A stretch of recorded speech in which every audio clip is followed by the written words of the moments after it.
Alors voilà. Donc voilà. Donc je continue. Alors on a dit que on trouve la solution sans second membre. Elle est là, la solution qu'on a trouvée. Ah, ici c'est la solution que j'ai trouvée, c'est pas 2t, c'est t carré. Aïe, aïe. Donc c'est pas grave. Alors faites attention, c'est t carré qu'on avait trouvé. C'est ça la solution y0. C'est ça la solution qu'on a trouvée. Alors j'ai dit que vous faites varier la constante lambda. Au lieu de lambda, vous mettez lambda de t. Lambda devient une fonction. Lambda que vous avez trouvé comme constante, vous allez la rendre comme une fonction lambda de t. On fait variation constante. Alors après, on va prendre ça, on va le redériver. Donc on va voir quoi? On va injecter ça dans l'équation. Donc on va y' de t égale à 2t, y de t plus 3t. Alors on ajoute le second membre. Là, le second membre, je viens de l'ajouter. Et là, le second membre. Et on va chercher lambda. L'objectif, c'est chercher lambda. Lambda de t, la fonction lambda de t. Et on dérive. Alors, je dérive ça. Donc ici, c'est t carré, s'il vous plaît. C'est t carré. Le stylo, il est parti.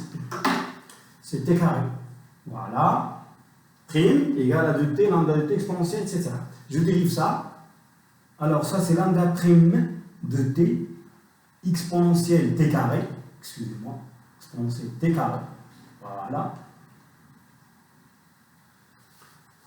Plus, je dérive exponentielle t carré. La dérivée d'exponentielle t carré, c'est 2t exponentielle t carré.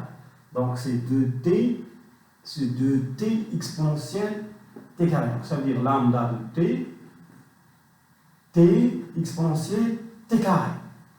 Voilà. Et est égal à quoi? Est égal à 2 fois t. Y de t, c'est quoi? C'est lambda de t exponentielle t carré. D'accord? Exponentielle t carré. Et plus 3t. Alors, regardez ici 2 lambda t exponentielle t carré avec 2t lambda de t exponentielle t carré, il va simplifier. Alors, comme j'ai dit l'autre jour, tout à l'heure, il y a toujours un membre qui simplifie. C'est celui-là. Bien, alors, on arrive à quoi? On arrive enfin à lambda prime. Lambda prime. Lambda prime de t, qui est là, d'accord, est égal à quoi? Est égal à 3t fois exponentielle moins t carré. Parce que j'aurai exponentielle t carré de l'autre côté. D'accord? Alors, ça se peut que j'ai donné une intégrale un peu, pas compliquée. Très bien. Donc, on a trouvé quoi en fin de compte? On a injecté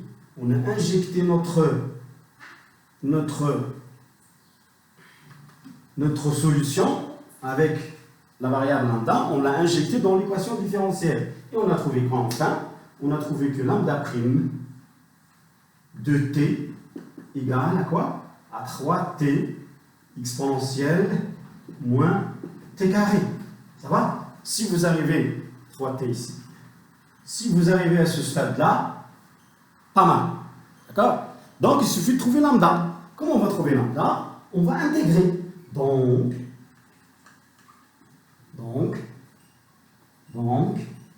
lambda de t, il va être égal à quoi? Il va être égal à l'intégrale, à 3 fois l'intégrale de t exponentielle moins t carré dt. Ça va? Intégrale. Bien. Plus une constante, bien sûr. Plus une constante, si vous voulez. Plus une constante alpha. Bien. Alors, est-ce que vous connaissez la primitive de cette fonction? Bien sûr qu'il est facile. Il suffit de faire quoi? Il suffit de faire ici moins 2t. Donc je vais faire ici moins 2. Et je divise ici par moins 2. Comme ça, je vais avoir alors l'intégrale de ça, de moins 2t exponentielle moins t carré, c'est quoi? C'est quoi la primitive de ça? Donc lambda t égale à moins 3 demi. D'accord? C'est du calculage. Je dis que c'est pas facile, c'est du calcul. La primitive de moins 2t exponentielle moins t carré, c'est quoi en fait? C'est effectivement ça. c'est exponentielle moins t carré. Vous êtes bien d'accord? Mais c'est une constante alpha. Parce que si on dérive ça, on va voir moins 2t exponentielle moins t carré. Donc j'ai trouvé lambda t. Bravo. Voilà. Si vous arrivez à trouver moins lambda t, c'est bien. Donc maintenant, je peux réécrire ma solution particulière. Je peux réécrire ma solution particulière. Je peux réécrire ma solution particulière que je cherche, puisque je trouvais lambda t. Enfin, je peux dire que la solution particulière yp, que je l'appelle yp, est égale, lambda t c'est quoi? Parce que c'est lambda t exponentielle t carré. Lambda t c'est quoi? Lambda t c'est ça.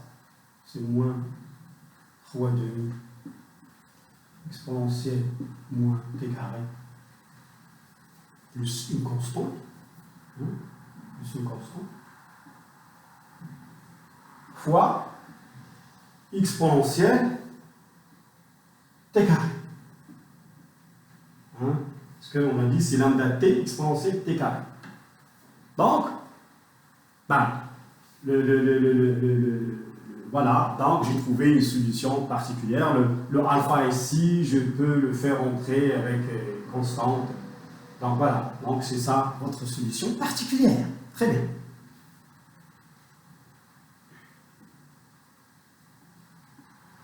Enfin, conclusion. Pour finir, c'est quoi la solution?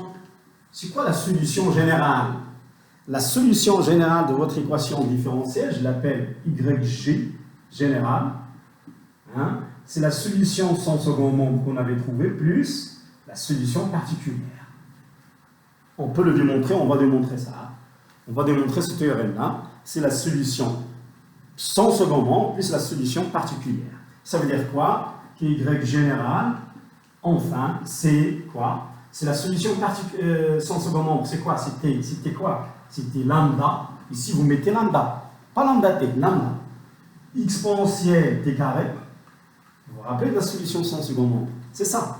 Il n'y a pas de lambda t, lambda. Plus la solution particulière, ça veut dire quoi? Ça veut dire tout ça.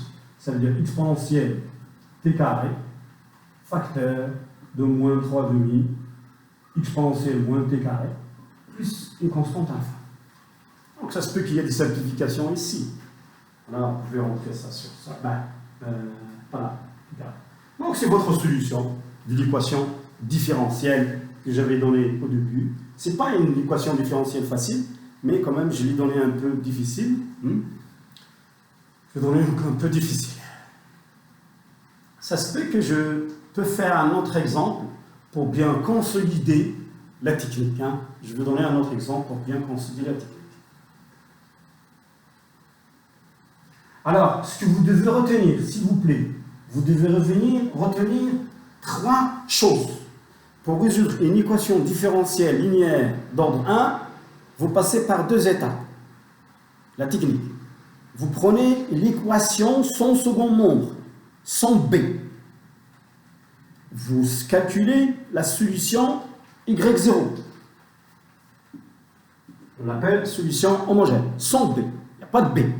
D'accord? Vous aimez ça.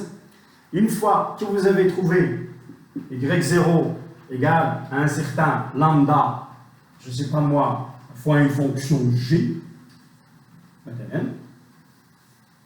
d'accord? Vous passez, ça c'est la première étape. Vous trouvez y0 sous forme lambda fois une fonction g. Après, vous passez à la deuxième étape.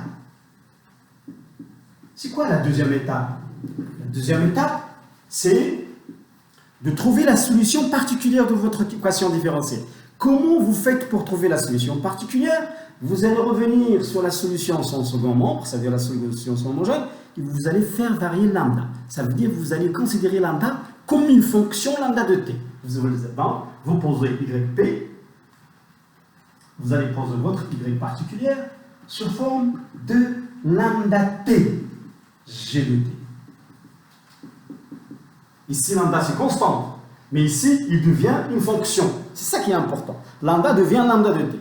Et qu'est-ce que vous faites? Vous prenez tout ça et vous l'injectez dans l'équation. Ça veut dire que vous trouvez le YP, vous allez l'injecter dans votre équation différentielle avec second ordre. Et vous allez trouver, vous allez essayer, trouver, travailler pour trouver lambda de t. Pour trouver lambda de t.